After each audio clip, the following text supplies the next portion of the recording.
It's your man Deshaun Showtime Watkins. And I'm Cool As Cam, the coolest motherfucker on the planet. And welcome to the culture of Comptonmania. Woolsey.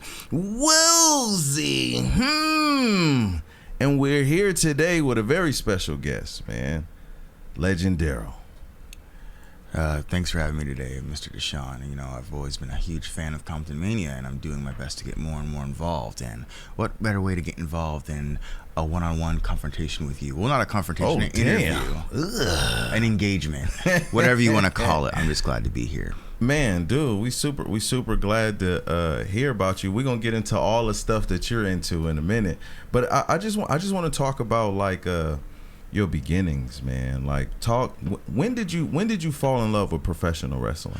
It's honestly probably a much different story than what you're used to hearing. I was probably like freshman year of high school or something like that, and my grandmother used to spoil my little brother all the time. But I was the only person with a game system in the house because I had a job at the time. I think I was like 16, 17, and he brought home this copy of SmackDown vs. Raw 2007, and I'm like, sure, okay, I'll play this.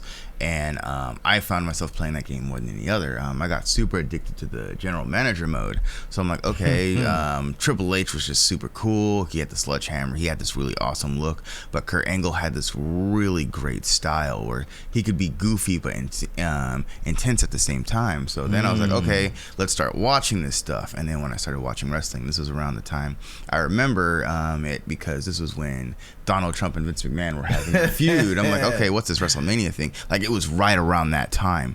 My first episode was Raw that I watched. Had Cody Rhodes versus Hardcore Holly.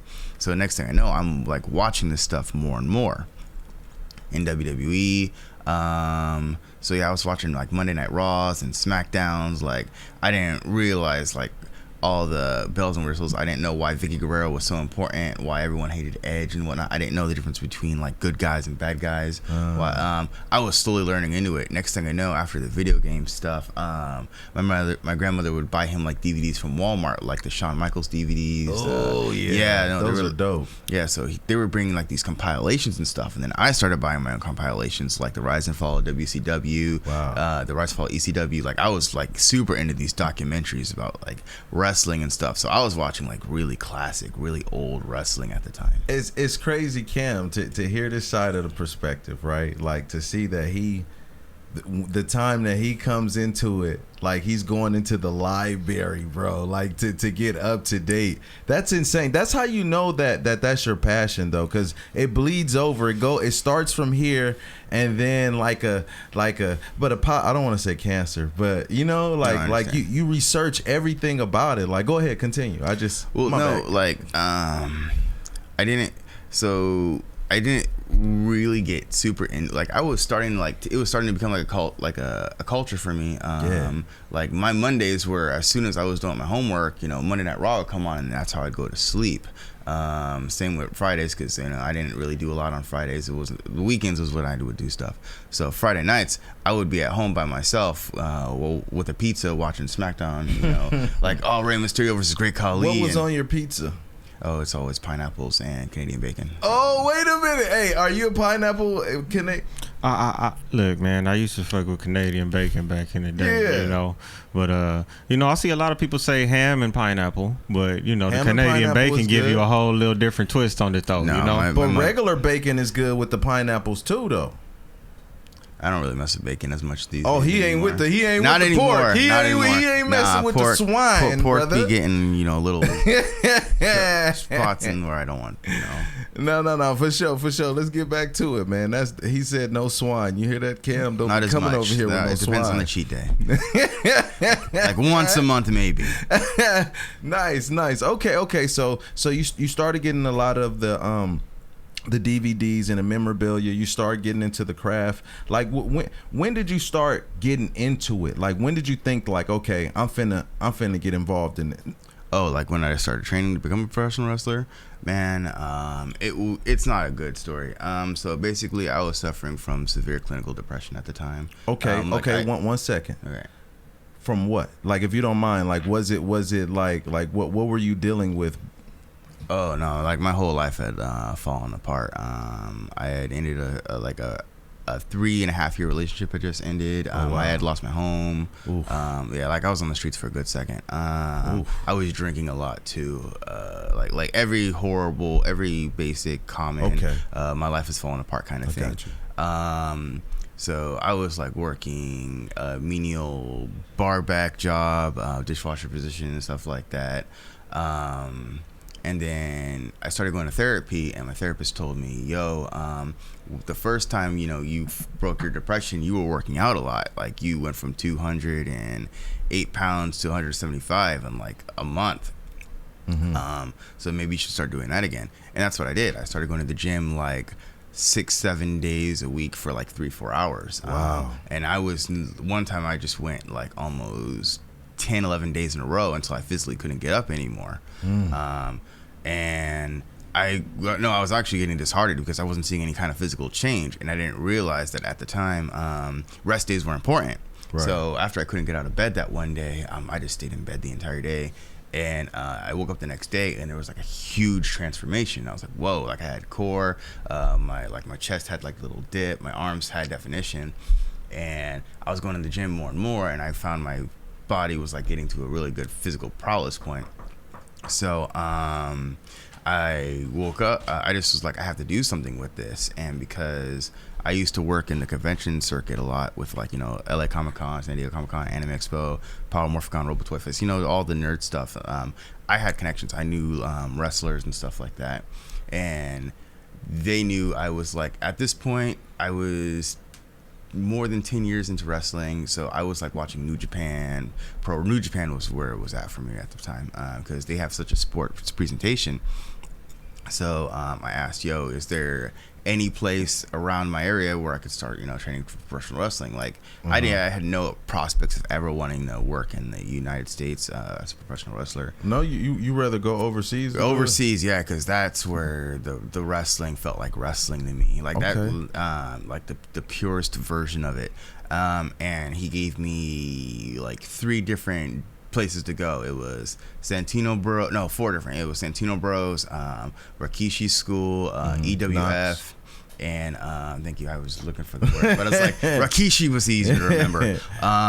And the Inoki Dojo, and I was like, he said Inoki Dojo. One, Inoki was only 20 minutes away from me, so that's why it won. Makes sense. Because I knew Rikishi from when he would come be guest at our shows, but his school was just so far away, and I had a feeling this was going to be like physical taxing. And I didn't drive a car. I had 2 motorcycles, so like. You be driving motorcycles? I have 2 motorcycles right now. How fast you be going? So my fastest bike right now is a 1000 CBR 900. So it's a pretty fast bike. Dang, you don't be driving fast though, right? Of course I do. Dang, man, you supposed to be LegenDarryl. You gotta drive slow. But that's why slow, homie. But yeah, you so never like, know, homie. And we're talking Burbank. So I wasn't gonna drive back and forth from Long Beach to Burbank. Yeah. So Inoki. Oh yeah, so on the bike you just dip into traffic. You just can ride in between people, Yeah, laughing at everybody in traffic. I mean, like, in LA though, he listening to Amarion speeding. Okay, I'm sorry. No, you're good. No, LA though, you have to be careful because the majority of motorcycle accidents aren't the rider's fault. It's the people around them because they don't pay attention and stuff. So I'm pretty careful about that. I used to ride to like Victorville and Pasadena all the time. Okay, all right. This is kind of controversial, but we ain't gonna spend that much time on it. Do you think motorcycles should be able to go in between the dotted lines, or do you think they should be behind the cars? We should absolutely be allowed to maneuver between the lines. We are not the problem. We're never the ones that are going to hit you if you're not paying attention. Because, like, think about it. How many cars do you see go between the lines without using their turn signal as opposed to motorcycles? A lot. Exactly. Motorcycle riders, we the ones jumping in and out the carpool lane. Exactly. Oh, and man. That shit is terrifying. Like, and I will slow down because I have a feeling that this car is going to be the one to like roam me out because he's not paying attention. You ever been in the car with somebody who be driving like that through the freeway? It be backed up and they be boom, boom. You be, we gonna die today. Yeah. I can't. I'll never ever ride with you in life. I counted a lot of people like that before. Man. I'm sorry. No, you're fine. It's just so scary. They be going 1,000 miles on the freeway. I'm like, boom, I want to live. Why is they driving so? Your whole car shake. Well, no, like some of us, like we know if you aren't paying attention, we'll rev our engine a little bit. Like if we honk our horn, you guys, it gets people antagonistic. So we rev the engine so that way you guys will hear it. That you know, it's not. It's like it's not more passive aggressive, more like giving you. Hey, I'm here. I'm in your blind spot. Okay. Now please. Now I can't, illegally get out of this carpool lane because So. All right. Well, I'm sorry. We talked too much about motorcycles. This is not an infomercial. We're talking to the legendariest Darryl. Okay. All right. So we're gonna get back into that. All right. Who was your top 5 wrestlers of all times? Man, that list really fluctuates. So Kurt Angle has still been my number 1 for a very long time. Very great athlete. I love Kurt. I love Kurt. At the moment, I'd want to say Kota Ibushi, former of New Japan. He no longer works for New Japan. He's kind of all over the place right now. He did a couple of GCW shows. I hear he's making a wrestling return. It's heavily rumored he's going to start doing AEW at Kenny Omega. We will see how he goes. I'm very much into Joshi wrestling. It's the Japanese women wrestling over in Japan.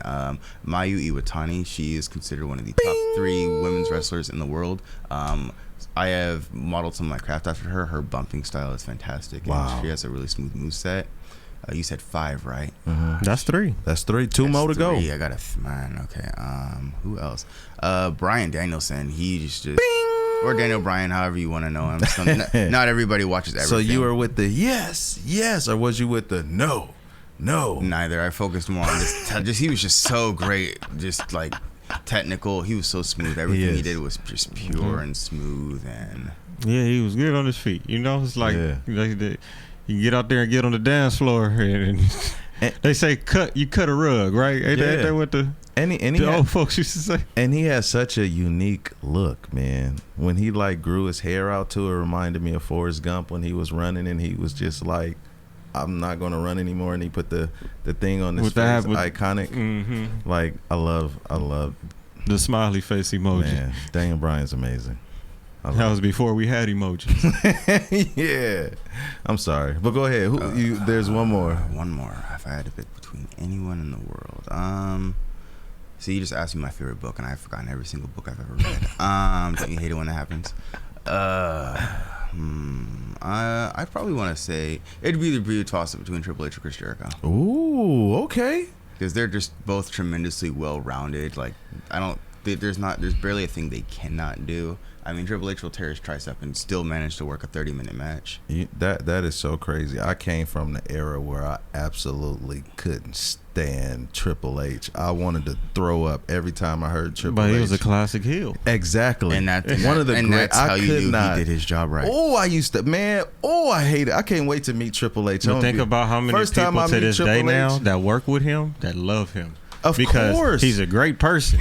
I'm sure he's amazing. But I got to talk to him as a fan of Triple H, and then I'll talk to him as Deshaun and Triple H. But I have to get the kid part of. I have to be like Triple H. I hated you. It's the same thing how I felt about LeBron when I was super into it. I couldn't stand LeBron and Triple H was like, ugh. But now I love LeBron and Triple H. But in my fandom, I couldn't stand Triple H, man. I couldn't stand it. See, that's where we differ, because by the time I got into wrestling, Triple H was a face for like almost 13 years. Like he was murdering Umagas with sledgehammers and feeding Vince McMahon. DX just got back together. That was one of the DVD sets I watched, by the way. That's crazy to see it from that perspective. So it's like, I didn't know I was supposed to hate this really cool looking Thor sledgehammering, telling you to suck it guy. So everyone's telling, oh yeah, he was on this real power trip in 2002 to 2004. And I'm like, okay. Yeah, that's one of those things. If you know, and if you don't, he was working. Yeah, that's what he was doing. He was out there and he was working. Man, that's another part of the business. That's just, there's no other business like wrestling. And it's crazy, as fans, we mad at them for doing their job. How dare you son of a. And everyone likes to reference that Reign of Terror, but like you think about all those matches where he was like making himself win all the time, but can you think of a single bad match he had during that reign? Like he didn't put himself on top just to be like, oh yeah, I'm the best. Not like he put in the work. Like if he had a match where he was gonna win, he made sure it was a good match. No one ever wants to win with a poor match. That's true. And Cam, we're gonna do a little transition real quick. I want to show a flyer real quick from Dream Slam Wrestling. It's gonna be. Oh yeah, that's right. It's July 14th. It's going down in Santa Ana on a Friday. On a Friday. An indie show on a Friday. Yeah, and it's the Blue Lot. Wait a minute. Is it this one? Yeah, there we go. There you go, and that's just our individual flyer. But this is it's a Dream Slam. It's a combination of Dream Slam, Amped Up, ASCW. Oh, if I mention some names, I'm so sorry. VWE versus Pro Wrestling. Versus Pro Wrestling. Yes. So it's a combination of everything, and we all coming together. And there it is. LegenDarryl is going up against Aiden Way.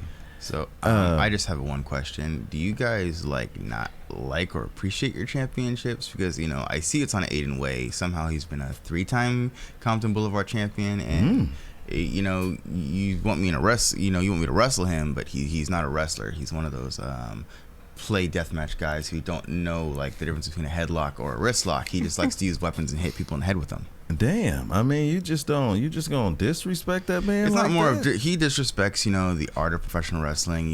When I come from, I started lucha. I started agree. I don't style. like his pants. I don't agree with them painter pants. It looked like he was painting. I wouldn't have wore them. No, but he does this whole modernized thing where a bunch of guys, they don't wear wrestling gear anymore. They don't wear the tights. They don't wear the knee pads or the kick pads. They come in basically their little street clothes, and they just think they just do and walk into what they think is professional wrestling. But in all fairness, he's got it. Go ahead. He got gear now. He just got gear. I saw that. Gear now. I saw that he has a singlet now. He's doing the Eddie Kingston thing where if I wear half a singlet, that makes it kind of count.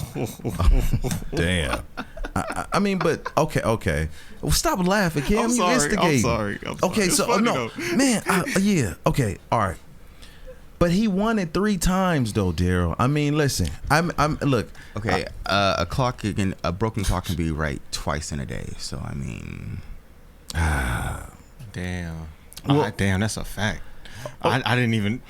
I never looked at it like that before. Okay, so you're going to be going up against Aiden, right, for the Compton Boulevard Championship. But before that, let's show the highlight. You guys ran into each other at the Compton TEDx as well. This is actually not. And before then, he cost me a match. So y'all got it's heat. This was last week.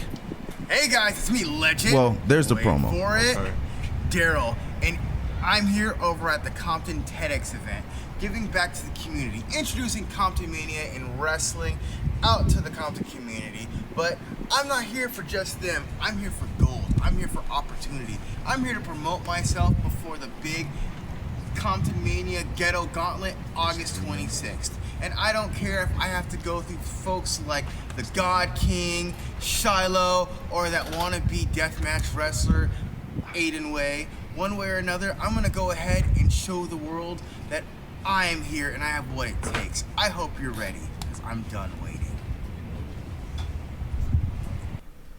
Yeah, we see that you are. Okay, here we go. Thank you all for coming out, class.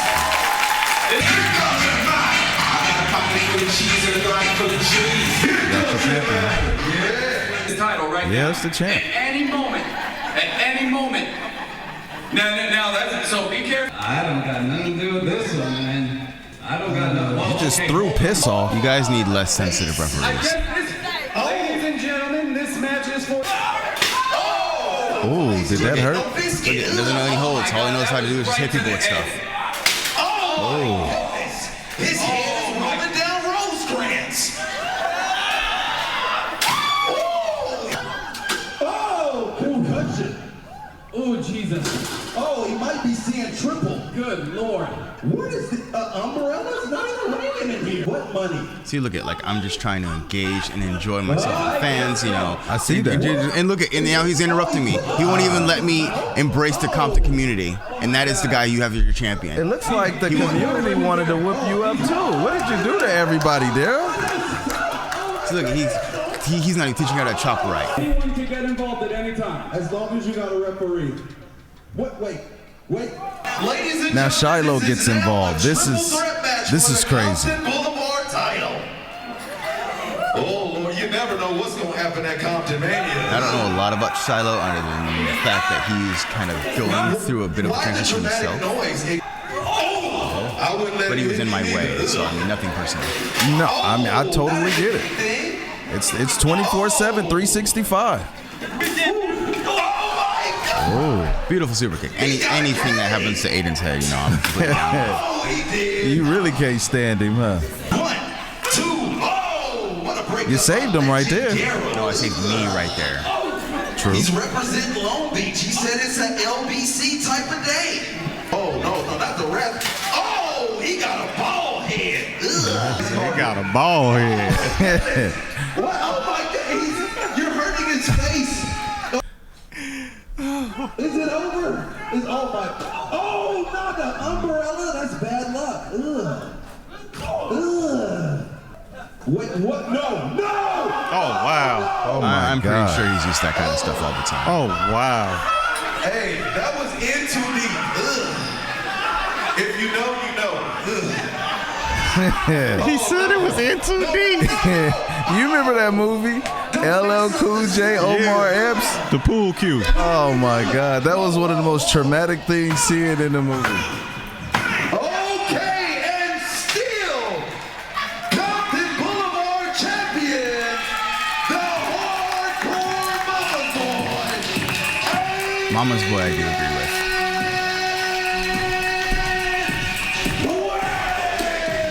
So I have a question. I have an answer.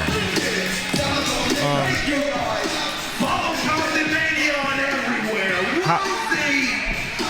Could he go back and try to? Let me see. Could he go back and try to, like, start another match right after? Like, how does that work? Yes. Well, what is the rules on that? You just gotta have a referee. Yeah. He It's would on he need site. a new ref? Since that ref just counted that pinfall, or like what's the stipulation on that? Because I never really understood that. Gotta have a sanction. You know, I referee. wondered the same thing with WWE's 24/7 championship or the Hardcore championship. You know, are you just allowed to continuously like ref? No, again. I guess it's just, and that depends it's on at the their ref. discretion. That depends on, ladies and gentlemen, somebody's missing over here. Don't trip. It happens everywhere. Don't act like y'all phone don't do that. It's happening in production. They all on the mute. Endangered elderly alert. Yeah, But see- let's make sure they safe. But you know, you showed me that video and stuff like that just upsets me. Like, I threw Shiloh out of my way with nothing personal against him. Like I said, from what I know, he's going through his own little thing right now. That's fine. He was just in my way. But the fact that you had to roll me up from behind while I was doing something, it's just, it's cowardly. It's the Compton Boulevard. It's that. It's like, not only are you fighting the opponent, you fighting the environment. Picture this. In Compton, right? Say you want to go to the grocery store. Say you want to go somewhere on a train somewhere. You got to go through a whole gauntlet of people before you make it there. And you got to make it home. Yeah, and that can be defended at any given time, 24/7, 365. Thus is why the art is not just the wrestler you're fighting. You're fighting the elements of survival. How can I get to here to here? Because one day is a victory. 2 days, you might not win again. And you know, You got to enjoy your wins while you got them. Fine. I don't have a problem going against the gauntlet. But, you know, you see the championship on someone like Aiden Way, and it tells me He's the smartest guy right now on knowing how to survive. You say that, I see Compton is cowardly. Ooh. But you put that belt on me, and I'll make it say Compton is courageous. Ooh. I'm never going to roll someone up from behind like a coward. Ooh. I don't need a chair or a barbed wire bat or a trash can or whatever weapon he needs to do some damage on me. I'll defeat you with a hold. I'll make you tap out with a lock. Okay, that is the difference between a deathmatch wrestler and a professional wrestler. And that's kind of one of the things that bother me about Aiden Way. Ooh, okay, and now if that bothers you, here's Aiden Way's promo. He's getting ready for the Ghetto Gauntlet as well. So I hope this doesn't trigger you too much. But Nice chair. Look at What's that. up, everybody? In It a is Bulls your jersey. boy, the Comptonmania He from Boulevard Chicago. champion, Aiden Way, and I'm here at the Compton Boulevard TEDx. it kind of What matches better with the person to TED be Talk. here Yours did than too. the It was man red. that is the Compton Boulevard champion. Now, you might be asking, Aiden, what are you doing in a place like this? What are you doing? You ain't got anything else going on? Place like that. No, I don't. See, look at disrespecting So Compton. What do you mean by a place like come that? Here and take Hey, I mean, that's nice something big you can listen, ask them for get sure, my for ears sure. open and my mouth shut and listen to these entrepreneurs, these speakers, these people of very good life advice giving. And I'm gonna take that advice and I'm gonna take it and I'm gonna put it into my championship reign. I'm gonna take it to the ghetto gauntlet. And what would be better than one belt? Two belts. Two belts. So what I'm gonna do is I'm gonna take all that advice, I'm gonna bring it back to Mama Way. We're gonna plot, we're gonna scheme, we're gonna do a little cooking, and I'm gonna enter the ghetto gauntlet, and I'm gonna win it, and I'm gonna come after Mr. Paul London, and I'm gonna be Aiden Two Belts, baby. Now, do you believe that he'll become Aiden Two Belts? He's not even going to be 8-1 belt by the time I'm done with him. Oh, and that's July 14th. It is July 14th. He's not going to make it to the Ghetto Gauntlet as the champion. Just saying, man, my man's got ring gear now. Like he do got ring gear. For himself, you know. Yes, but Daryl got dope ring gear though. LegenDarryl. I'm sorry, sir. Yeah, LegenDarryl. Yes, you're fine on that. Right, LegenDarryl. No, and specifically, so Dream Slam, right? July 14th. So, you know, I'm gonna be rocking my 5.62 GI Joe gear. You know, 4th of July is coming up. You know, Snake Eyes. You I like know. that. Yeah. So. So you basically saying you would be better dressed than him for show July 14th? I would be better dressed than him all the time. But I will make sure that, come performance-wise, when it's time to, you know, strap on the wrist tape, put on the boots, rock the knee pads, all that, I will definitely look much better than Aiden Way. Okay. Well, for a hot second, I got to explain this right here. Oh, by all means, that is a beautiful belt you have there, sir. Man, appreciate you. It's legendary, quite like yourself. Thank you. You know, it's this right here, bro. Cam, this was the first ever Comptonmania heavyweight championship right here. The first one ever made. Crazy story is, I went on this app. I had in my business account, I had $3. I went on this app and I was just like, oh, okay, let's see. You know, if to make a promotion real, you got to have, what are they fighting for? Mm-hmm. Like what you need something. And so I was just playing with it. I kind of put some stuff together. I didn't think that it was going to come out. I said, you know what? I'm going to try to charge it to my card. And I know I ain't got the money. It's only going to tell me no, right? That motherfucker hit. Boom. I said, oh shit, I got a belt coming. Now I just gotta cover this money for this because I got an overdraft fee. Don't you hate it when that happens? You think there's no way it's gonna go through. Then all of a sudden, oh no, it went. Like, it went through. It really just randomly decides to work. Yeah, and they took that because it ran his credit. and it's crazy because the significance of a champion. Once you're a champion, bro, no matter what, people could feel whatever way. They did this. Like, no matter what, you've done it. No one can take it away from you. Some people felt a certain way about Kobe, but he got 5 of them though. 5. But this belt, MFM, mother effing man, emphasis. Like it's everyone talks about being young. Everyone wants to be young. They want to be young. They want to be vibrant. But you ever think about that OG that has accomplished everything? And everywhere they go, they're that guy. They've already done it. Whether you like, hate, you may not agree with his tactics, but it's like, that's the motherfucking man right there. That's what this was about right here. And you wanted to put the MFM on it because you wanted people to know that you just wasn't the man. You were the mother effing man. Everyone respects that dude. Gangs, dogs be like, yeah, we not messing with him. Churches, everybody. That's the definition of the MFM. And I just had to show this. This is like this is like a big thing. And then 2, having you on the show talking about how you got into it from a video game standpoint. Like that's phenomenal. That's a whole nother different level of how wrestling have reached out and touched different people in different ways.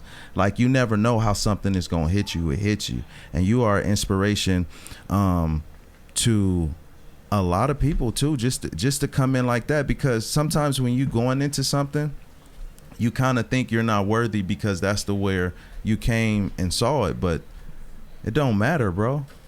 Once you get in, you in, and you cut your teeth, you build your name up, you build your rep up, you get your respect. That's blessings. Like, and I just want to thank you for coming on the show. Thank you for having me. And also, like, where can people follow you? And July 14th. So all my social media links are the same. It's going to be LegenDarryl, LegenDarryl, all one word. You can find me on Twitter, Instagram, TikTok, YouTube. All my social medias are the same. I'm a very easy individual to find and get a hold of. I'm Deshaun Showtime Watkins, Comptonmania on everywhere. Thank you guys for tuning in. We'll have Ghetto Gauntlet tickets on sale soon. Also, July 14th. Yo, come to Santa Ana. Come on now. We at the Blue Lot. It's going down. Aiden Way versus LegenDarryl. Not just any Darryl. The most legendary one versus the Compton Boulevard champion, the hardcore mama's boy, Aiden Way. And yo, this is the go ahead, Cam. I'm Cool Ass Cam, the coolest motherfucker on the planet. Y'all can tap in with me at COOLAZZCAM. Tap in with our website at www.theinnovativeculture.com. Follow us on Instagram at innovative.culture and subscribe to our YouTube at youtube.com/innovativeculture. We out of here.